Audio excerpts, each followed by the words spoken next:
The new developments in the Germanwings plane crash. There are new reports about a medical condition that could have derailed the co-pilot's flying career. As we learn more about the harrowing last minutes before the plane went down, and ABC's Alex Marquardt is outside that apartment building where Lubitz lived in Dusseldorf, Germany. Hi, Alex.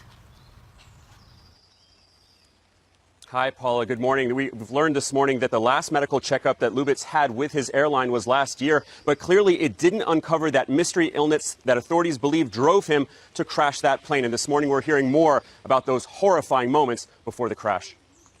This morning, chilling new details about the last minutes of Germanwings Flight 9525. German media outlets publishing partial transcripts from the cockpit voice recorder that describe a calm and collected Lubitz who locked the pilot out of the cockpit before flying the plane into a mountainside.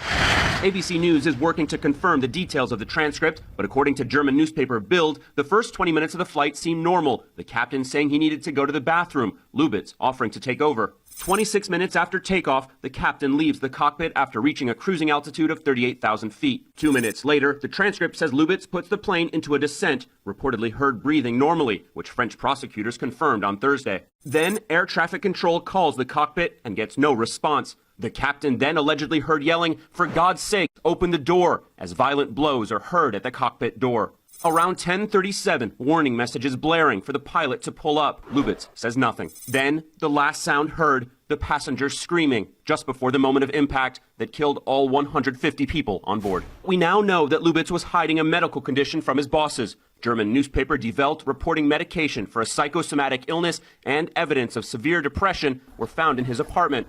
And the New York Times now saying Lubitz sought treatment for vision problems, a potentially career-ending condition. ABC has not confirmed those reports, but along with a torn-up prescription and doctor's notes found in his garbage, including one saying he was unfit to work the day of the crash, it all paints a picture of a deeply troubled young man grappling with illness that may have driven him to kill himself and so many others.